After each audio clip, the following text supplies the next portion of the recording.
It was crazy, it was wild, it was beyond what I ever expected it to be.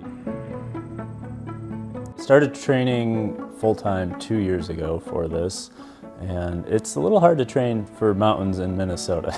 I was in Colorado all summer, and I was there setting the self-supported Colorado Fortuna record. A Fortuna is a mountain, and there are 58 mountains in Colorado that are taller than 14,000 feet.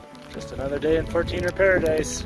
In order to break the record, I had to climb 58 mountains that were taller than 14,000 feet in 14 days, 17 hours, and 33 minutes. A year ago, my family and I moved to Bloomington, in the corner of Colorado and Colorado. That wasn't necessarily planned, but it was a sign when we found this house that this was the right place to be. It was right near Highland Park, and that changed everything for me.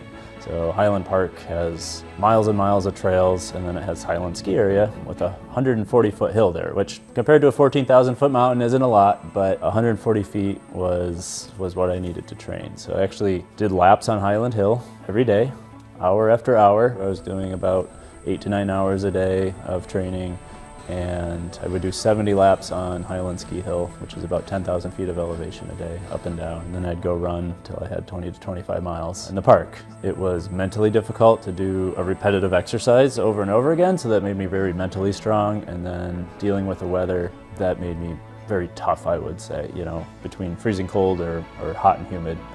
The weather in Colorado is quite a bit better than here. So.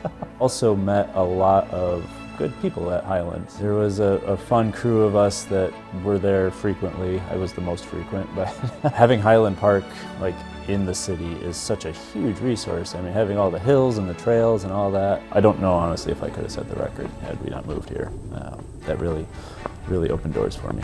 Logistically, setting a Fortuna record is incredibly complicated. In fact, probably more time was spent in the last 2 years figuring out logistics than it was actually physically training. One of the fun things I did is I custom built this 4-wheel drive van so I could self-support. The van's called Beast. It's 9 feet tall, has 3-foot tall wheels. It's a monster of a 4-wheel drive vehicle. I took my passenger seat out and put a microwave in its place so that I could eat and drive at the same time.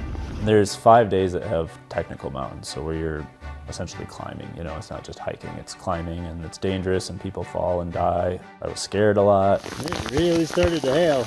A lot of things that are unplanned for, weather, time of day, you know, I got off schedule, and so then I was doing mountains at night that I didn't think I'd have to do in the middle of the night. I call it the God zone. When you're up there, it's just you and nature and God, and just a deep connection there. And then I had just the most amazing community backing of this record that I didn't even know about till I got done because I had no time to like go online or see any of this stuff. But yeah, there was thousands of people around the world that were actually following along. One of the ways that it's verified is I have a live GPS tracker on me 24 hours a day. Anyone in the world could see where Dan was, which was a unique experience. Just knowing that, that's way better than any medal or, you know, award ceremony at the end. Just to hear how many people were rooting me on was super fun.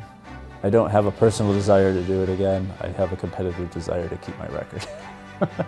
I think most folks could do something like this if they tried. I'm a middle-aged guy from Minnesota with kids, and I made it happen. Live your dreams. They can happen for you.